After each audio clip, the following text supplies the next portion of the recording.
Hello everyone.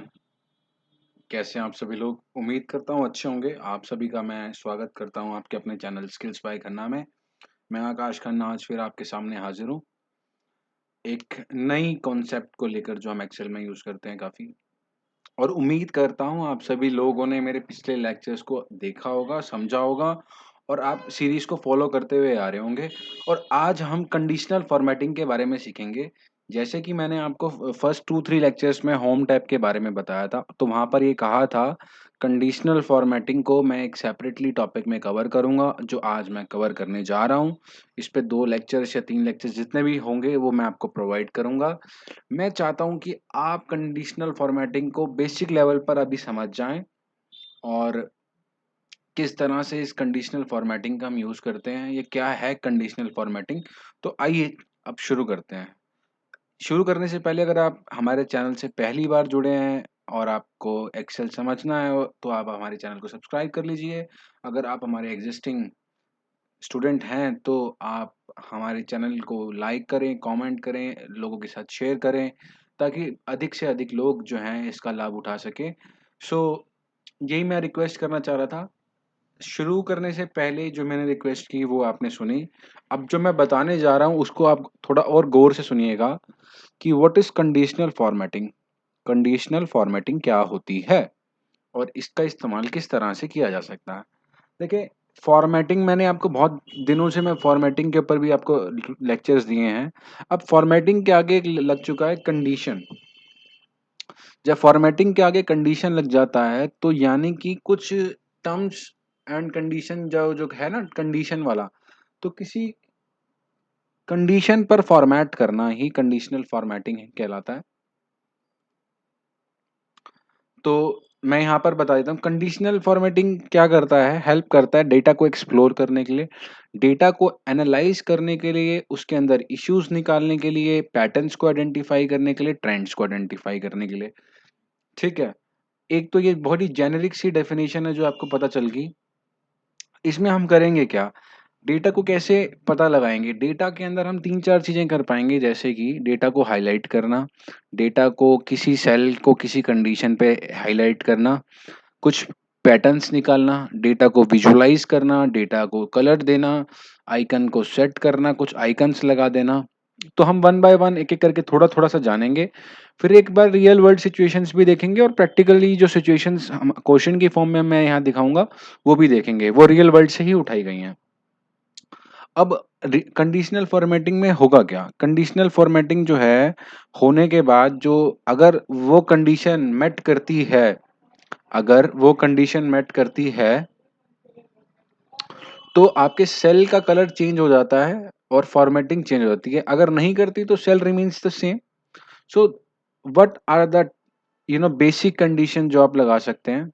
अगर मैं rule of formatting की बात करूं तो मैं आप सभी को ये कहना चाहूंगा कि हम सेल्स को, यानी कि जो ये सेल हैं, इनको किस तरह से फॉर्मेट कर सकते हैं। ये है कि इनमें जो वैल्यू बनी है, डली हुई है, यानी कि यहाँ पे 1 डला है, 2 डला है, 1 डला है, 1 डला है, 2 डला है, 2 कुछ भी डला है, तो सेल्स की वैल्यू के बेसिस पे, ठीक है, अगर इसमें कोई अल्फाबेट भी होता या कुछ होता, सपोज और कोई वैल्यू भी होती, तो हम कंटेन्स भी लगा सकते हैं, यानी कि वो सेल के अंदर वो इंफॉर्मेशन हो। टॉप और बॉटम रैंक्ड वैल्यूज पर भी लगा सकते हैं। सपोज कीजिए 1000 की लिस्ट थी मेरे पास, मुझे टॉप 10 कैंडिडेट्स निकालने हैं मार्क्स के बेसिस पे, तो मैं वहां से निकाल सकता हूँ इस कंडीशन फॉर्मेटिंग के हिसाब से। मुझे एवरेज से ऊपर और एवरेज से नीचे देखना है तो वो भी देख सकता हूँ। और ये भी देख सकता हूँ कि मेरे पास इसमें कितने डुप्लीकेट वैल्यू हैं। सपोज कीजिए मैं हाईलाइट करता हूँ डुप्लीकेट वैल्यूज को इस सेल में और मैं ओके कर देता हूँ अभी के लिए, तो मेरे पास 1 एक डुप्लीकेट वैल्यू है इसमें जो कि 3 टाइम्स रिपीट कर रहा है। मुझे अभी ये नहीं चाहिए तो मैं यहाँ पे दोबारा जाता हूँ और मैं यहाँ से एक बार ये स्टेप ले लेता हूँ। तो ये कंडीशनल फॉर्मेटिंग हट जाती है, यानी कि मैं मेरे डेटा के अंदर डुप्लीकेट और यूनिकनेस जान सकता हूँ कि मेरे डेटा में रिपीटेशन कितने सेल्स में कितनी वैल्यूज पर हो रही है, कितनी वैल्यूज की कितने सेल्स पर हो रही है और कितने मेरे पास यूनिक है, मैं ये आइडेंटिफाई कर सकता हूँ। और अगर मुझे कोई specific formula based conditional formatting लगानी है तो मैं उसको भी लगा सकता हूँ, जो कि use of formula to determine which cell to format, ठीक है? Use a formula to determine which cell to format. Suppose कीजिए कभी कोई ऐसी कंडीशन आ जाए कि आपको कुछ करना पड़े फ़ॉर्मूला में, तब आप उसको लगाएँगे। चूँकि अभी हम इसको डिस्कस नहीं कर रहे फ़ॉर्मूला सीरीज़ को, हम धीरे-धीरे डिस्कस करेंगे एक स्टेप वाइज़ फ़ेज़ मैनर में, जिसमें हमने सेक्शनली हमने बेसिक से इंटरमीडिएट पर जाते हुए हम चीज़ों को डिस्कस कर रहे हैं। बातें बहुत हो गई, कॉन्सेप्चुअली बताना बहुत ज़रूरी हो जाता है एक्सेल, क्योंकि पढ़ तो आप बुक से भी सकते थे और वेबसाइट से भी पढ़ सकते थे, इंटरनेट से भी पढ़ सकते थे, बहुत सारी चीज़ें होती हैं। बट समझाना बहुत ज़रूरी हो जाता है समझने की दृष्टि से।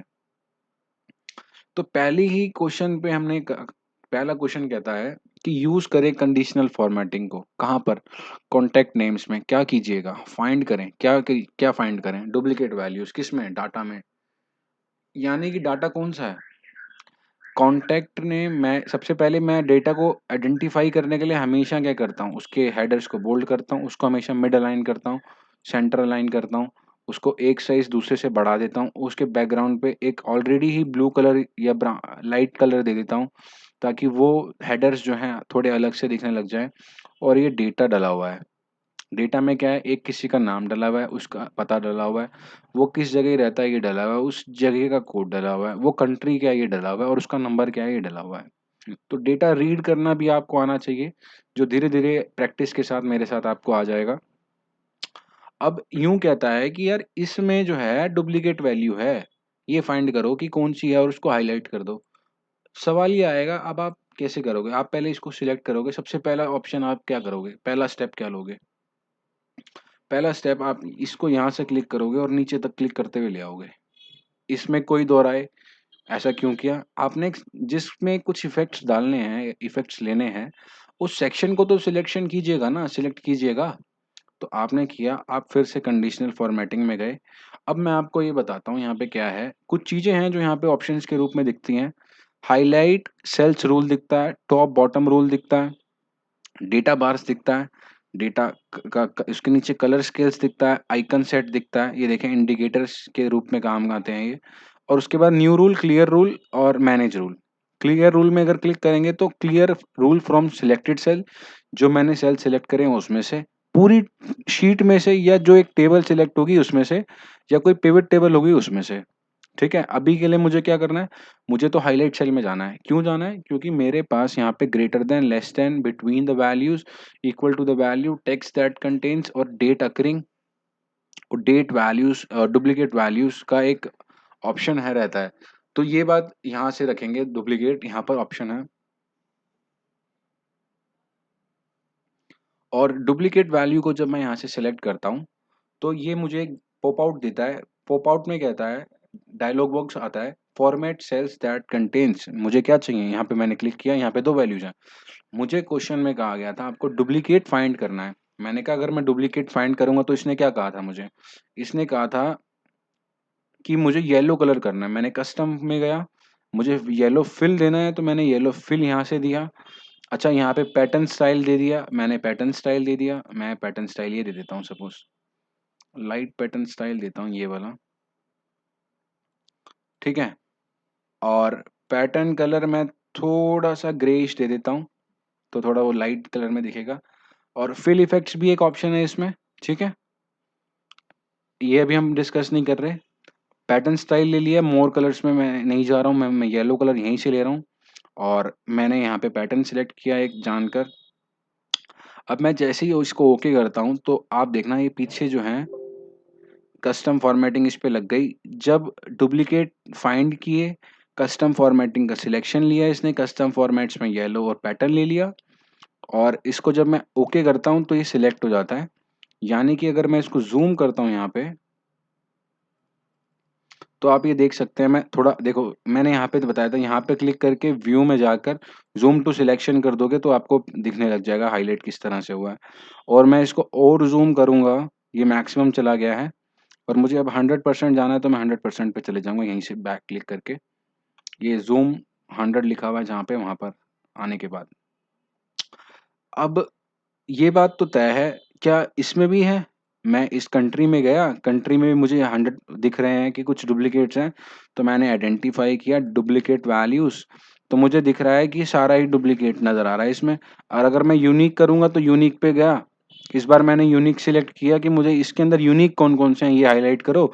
जब यूनिक हाइलाइट करना तो यहाँ पे कुछ ऑप्शंस हैं, light red fill with dark text, yellow fill with dark yellow text, green fill with dark green text. तो मैं ये ले लेता हूँ, फिल भी ग्रीन कर देता है और कलर भी चेंज कर देता है, और मैं इसको ओके करता हूँ, तो मुझे यहाँ से पता चल जाता है कि भाई मेरे पास अब कितने यूनिक है। मैं यहाँ पे आया, फिल्टर पे गया और मैंने यहाँ पे क्लिक किया, तो मेरे पास 4 यूनिक हैं। देखो, अभी मैं ये सारे कॉन्सेप्ट फिल्टर वगैरह के कॉन्सेप्ट्स नहीं बता रहा हूँ, कंडीशनल फॉर्मेटिंग पे ही हमारा ध्यान है, क्योंकि one time one concept is a better policy when learning Excel, you know rather than creating multiple concepts in a one discussion, it will mess up your thoughts also, अगर आप पहली बार learn कर रहे हैं और आपको नहीं पता बैकग्राउंड में क्या हो रहा है, क्या होने वाला है, तो फिर आप खिचड़ी पकाकर उसको खराब कर देंगे। इसलिए एक सवाल, उसमें एक पूरा कॉन्सेप्ट, और उस कॉन्सेप्ट से जो लर्निंग मिली है उसको आप प्रैक्टिस कीजिए, एंड देन फिर सेकंड सवाल, बिकॉज इससे बेटर कोई ऑप्शन है नहीं हमारे पास। और ऐसी कोई दवाई नहीं है जो मार्केट में अवेलेबल हो कि आप ये इंजेक्शन लगाओ, ये कोरोना का टीका है और आपको एक्सेल आ जाएगा जी समझ में। ऐसा कुछ है नहीं ना। और ऐसा कोई टीचर नहीं है जो फ्री में इसको पढ़ाना चाहता हो सही तरीके से। तो अब आप बोलोगे आप क्यों पढ़ा रहे हो? अजी हमें पढ़ाना अच्छा लगता है तो हम पढ़ा रहे हैं। आपको पढ़ना अच्छा लगता है तो आप पढ़िए, और अगर आप पढ़ना चाहते हैं तो आप सब्सक्राइब कर लीजिए, और अगर आप सब्सक्राइब कर लेते हैं तो चैनल पे वीडियोस को लाइक कीजिए, कमेंट कीजिए अपने डाउट्स को। ठीक है? अच्छा, अब ये बहुत अच्छा क्वेश्चन है, मैंने ये आपको बता दिया है। इसमें अगर आप बेसिकली जो पता कर पाएँगे कि जिनके नाम रिपीट हो रहे हैं, उनका एड्रेस भी रिपीट होगा, ये बात भी कॉमन सेंस वाली है। क्योंकि वो बंदा अगर रिपीट कर जा रहा है, तो वो रहता भी वहीं होगा और उसकी जगह भी वहीं होगी, कोड भी और फ़ोन नंबर भी वही होगा। तो आप चाहे यहाँ लगाएँ उसको, चाहे यहाँ लगाएँ उसको, चाहे यहाँ लगाएँ नंबर पे, तो आपको समझ में आ जाएगा जिसका नंबर है, उसी का नाम सेम है। तो ये एक लॉजिकली एक बात है जो आपको समझनी चाहिए डेटा को देखकर। अगर आप ये समझ पाने में योग्य हैं, तो आप इसके इंटरमीडिएट टू एडवांस लेवल की स्टूडेंट हैं ऑलरेडी। ठीक है? अगर आप ये नहीं समझ पाते तो अब आप ये समझने लगेंगे कि डेटा को देखकर थोड़ा समय लगता है, चीज़ें इतनी खराब नहीं होती हैं या हमें दिखती हैं जितनी, पर आप कर पाएँगे। ठीक है? अच्छा, इसको थोड़ा और बेटर व्यू देने का हमेशा मेरा पर्पस क्या रहता है कि आप बेटर व्यू दें, लाइन स्टाइल पे जाएँ, लाइट कलर का ये चुन लें, और ये जितना आप दोबारा से यहाँ से क्लिक करना चाहते हैं ऑल बॉर्डर्स का, तो आप इसको यहाँ जाके ऑल बॉर्डर्स सिलेक्ट कीजिए थे और वो लग के आ गया। तो ये लिस्ट और डेटा, ये टैबुलेशन है डेटा की, तो काफ़ी ब्यूटीफुल लगती है और काफ़ी महत्वपूर्ण हो जाता है कि आप थोड़ा-सा सेपरेशन दिखाएँ, और जब आप सेपरेशन दिखाते हैं तो मैं आपको पूरी लिस्ट को सिलेक्ट करके अलाइन मिडल करने को हमेशा कहता हूँ। तो कलेक्टिवली ऐसा करने से क्या होता है कि बीच में डिस्टेंस बच जाता है, जो कि सेपरेशन का एक फेस जो है वो काफ़ी ब्यूटीफुल हो जाता है यहाँ पे। ठीक है? इसी के साथ हम दूसरे क्वेश्चन पे चलते हैं, और अगर आपकी इजाज़त हो तो मैं दूसरा क्वेश्चन आपको बता दूँ। अगर आपने सब्सक्राइब नहीं किया तो चैनल को सब्सक्राइब कर लीजिएगा। कंडीशन मैंने आपको बताया था कि कंडीशनल फॉर्मेटिंग हम यूज़ कर रहे हैं, और हमें कहाँ यूज़ करनी है, use conditional formatting in trend column, use the rule. अब कंडीशनल फॉर्मेटिंग हमें फॉर द ईयर, मतलब ईयर कौन सा है, 2020, प्रॉफिट कितना है, ट्रेंड्स क्या आ रहे हैं, हमें यहाँ लगानी है कंडीशनल फॉर्मेटिंग, और हमें ना आइकन सेट कर देना है। वाह जी वाह! हमें लगानी कौन-सी है, पहली बात तो ये रूल लगाना है आइकन सेट के लिए। मैं यहाँ लिख देता हूँ, यहाँ पे इनकम्प्लीट इन्फॉर्मेशन है क्योंकि इस बगल में दी हुई है, आइकन सेट लगाना है। अच्छा, तो अब आप बोलेंगे सर आप ये क्यों नहीं पढ़ा रहे? कहाँ गए? हाइलाइट सेल के सारे क्यों नहीं पढ़ा रहे? ये जी पढ़ाऊँगा, आगे हैं, बट एक बेसिक दे देता हूँ। शुरुआत अगर अच्छी होगी तो बेटर रहेगा।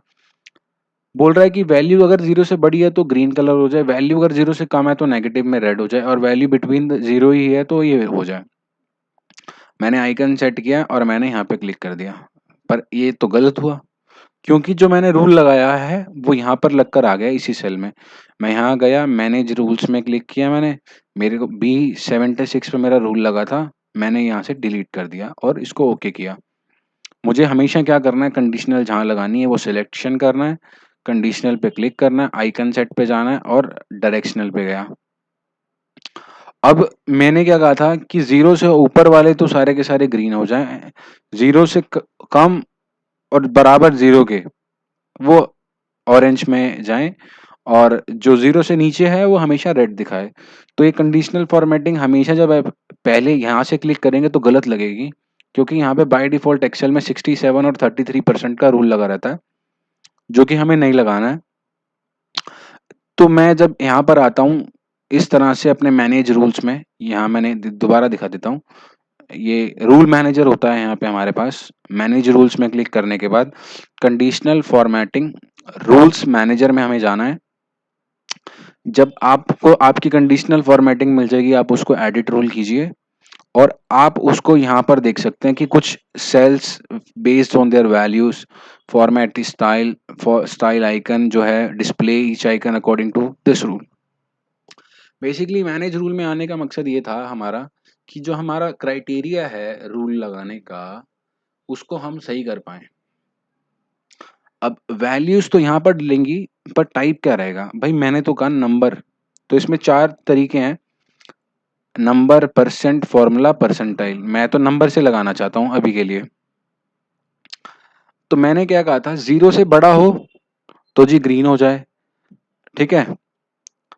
व्हेन लेस देन 0 औ और इक्वल टू में 0 पे ये लग जाए, ठीक है? और बाकी पे नीचे नेगेटिव आ जाए, तो आ गया। जब मैं इसको अप्लाई करता हूँ, तो देखें, अगर मैं यहाँ पे सपोज़ 0 कर देता हूँ सपोज़, तो वो 1 सेकंड पहले तो ये देखें, अ, 0 से बड़ा नंबर है ये, कोई इश्यू इसमें? कोई इश्यू नहीं। और नेगेटिव नंबर के लिए क्या है? रेड कलर आ जाए। तो ये हमारा रूल लग गया और ये हमारा पूरा रूल करेक्ट है। 1 सेकंड, ये मैंने इसको ज़ूम किया, अब देखो, और नेगेटिव नंबर्स कहाँ-कहाँ हैं? ये देखो, ये नेगेटिव नंबर्स थे, ठीक है? ये 4 नेगेटिव नंबर्स थे और मैंने इसको क्लियर कर दिया। तो आइकन सेट पे आपको ये पता चल जाएगा, पॉजिटिव नंबर्स आपको क्लियरली दिख रहे हैं यहाँ से और नेगेटिव नंबर्स दिख रहे हैं। इस बात में कोई दुविधा, कोई संकोच नहीं। मैंने फिर इसको यहाँ से सिलेक्ट किया या नहीं किया, सपोज़ मैं नहीं करता, मैं मैनेज रूल्स में जाता, मैं एडिट रूल्स करता, तो मैं ये पढ़ता यहाँ पे कि मुझे सिर्फ़ आइकन दिखाने हैं क्या? अगर मुझे आइकन दिखाने होते, तो मैं यहाँ पर जाता और आइकन पे सिलेक्ट करता और मैं इसको ओके कर देता। और यहाँ से जब अप्लाई करता, तो आइकन दिखाने के बाद सिर्फ़ वो आइकन नज़र आ रहे हैं यहाँ पे देखो, वो जो नंबर्स थे वो हट गए हैं। तो ये इस तरह की रूल फॉर्मेटिंग में तो हम नहीं करेंगे, ये बताऊँगा कहाँ करेंगे। और ये थर्ड कंडीशन अगर आप अवॉइड करना चाहते हैं, ये किस तरह से करेंगे ये भी बता दूँगा और मुझे अगर चेंज करने हैं स्टाइल को, तो मैं इसको तो अभी ओके कर लेता हूँ, यहाँ से अप्लाई कर लेता हूँ। आपको दिखाता हूँ कि इस तरह से हम कर सकते हैं। ये देखो, ये 3 ट्रायंगल्स के कॉन्सेप्ट पे हो रहा है, ये हो सकता है एरो के कॉन्सेप्ट पे हो रहा है, ऊपर और नीचे डाउन एरोज़ ग्रे कलर में। रेड लाइट की फॉर्म में हो सकता है। देखो, red meaning means that it is a negative number, green means that is a positive number. तो यहाँ पर एक इस तो आप कोई भी लगा सकते हैं, साइन्स और शेप ये भी कह सकते हैं अगर आप इसको तो, ठीक है? और इंडिकेटर की फॉर्म में लगाएँगे तो इस तरह से लगाएँगे, टिक, और इस सिंबल्स की फॉर्म में लगाएँगे तो ये लगाएँगे, और अगर झंडे की फॉर्म में लगाएँगे तो इस तरह से सिलेक्ट करेंगे। सपोज़ कीजिए मैं ट्रैफिक लाइट वाले कॉन्सेप्ट पे क्लिक करता हूँ और मैं जो है ट्रैफिक लाइट पर क्लिक करता हूँ, तो देखें इस टाइप से मेरा कंडीशनल फॉर्मेटिंग हो जाता है, ठीक है? तो अभी के लिए ये समझ में आया कि इस इधर से ही सब कुछ होना है भाई, कंडीशनल फॉर्मेटिंग में होना सब कुछ इधर से ही है भाई, ठीक है? मैनेज रूल किया, कोई रूल नज़र लिख के नहीं आया। क्यों? क्योंकि कंडीशनल फॉर्मेटिंग वहाँ थी। अगर शीट पर जाएँगे तो दिस वर्कशीट पे करेंगे तो जहाँ-जहाँ भी कंडीशनल फॉर्मेटिंग है, वो सारी दिखा देता है। तो मुझे ये देखनी है कि मेरी कंडीशनल फॉर्मेटिंग तो आइकन सेट वाली थी, क्योंकि हमने डुप्लीकेट वैल्यूज़ और यूनिक वैल्यूज़ फाइंड की थी, ये भी बता दे रहा है। तो वी कैन सी कि हमारे पास इस शीट में कहाँ-कहाँ पर देखो, सारी शीट्स पता लगा सकते हैं हम, पर मुझे जो जानना है वो स्पेसिफिकली तो यही शीट जाननी थी। और इसमें जानने के बाद यहाँ पर आया मैं एडिट रूल पे गया। मुझे जो है अब रूल पे क्या लगाना है, मुझे जो साइन है चेंज करना है और ये ड्रॉप डाउन के इस एरो पे क्लिक करना है और मुझे यही लगाना है और मैंने ओके करके अप्लाई किया और ओके कर दिया। तो काफ़ी ब्यूटीफुली इसने मेरे जो कंडीशनल फॉर्मेटिंग का है वो लगा दिया। इसी के साथ ये दोनों क्वेश्चंस हमने सॉल्व करे जिसमें हमें पता चला कि कंडीशनल फॉर्मेटिंग को किस तरह से लगाया जाता है। यहाँ पे हमने जो है नेम के ऊपर डुप्लीकेट वैल्यूज़ फाइंड करी थी और यहाँ पे कंपनी में हम कंट्री पे हमने यूनिक वैल्यूज़ आइडेंटिफाई करी थी जिनको हमने green colour with green fill किया था, ठीक है? और यही मैं आपको बता रहा था यहाँ पे 5 1 2 3 4 5 तरह के एक ऑप्शन है और ये फ़ॉर्मूला वाला ऑप्शन है जो छठा है। उसके बाद हमने ये जाना हमारे पास में एक कंडीशनल फॉर्मेटिंग रूल मैनेजर होता है, जो बाय डिफ़ॉल्ट करंट सिलेक्शन पे रहता है आप जहाँ पर हो, इसीलिए आपको सिलेक्ट करना बहुत ज़रूरी हो जाता है। कंडीशनल फॉर्मेटिंग लगाने से पहले सिलेक्शन ऑफ सेल्स इम्पोर्टेंट हो जाता है। उसके बाद न्यू रूल है, एडिट रूल है, डिलीट रूल है। तो एडिट रूल मैंने आपको करना सिखाया और मैं डिलीट भी करना चाहूँ तो मैं इस यहीं से मैनेज रूल्स में जाके सपोज़ कीजिए मुझे ये डिलीट करना है तो मैं यहाँ पे डिलीट दबाऊँगा और वो डिलीट हो जाएगा। चूँकि मुझे करना नहीं है अभी, बट एक बताने के लिए मैंने आपको बता दिया। और इसी के साथ मैं आप सभी भाइयों और देवियों और सज्जनों से जो है अलविदा लेना चाहूँगा और आशा करता हूँ आपको हमारी वीडियो पसंद आई होगी और पसंद आई होगी तो वही रिपीट वर्क है जी। लाइक करें, शेयर करें, सब्सक्राइब करें जो हर कोई कहता है और हमारे साथ भी आप वही करें। और इसी के साथ अब मिलेंगे आपसे अगली वीडियो में और आपसे मुलाकात का समय जल्द होगा। उम्मीद कर रहा हूँ कि आपको समझ में आ रहा होगा और नहीं आ रहा होगा तो आप 2 बार देख लो, 3 बार देख लो, 4 बार देख लो और देन प्रैक्टिस, तब आपको ज़रूर समझ में आएगा।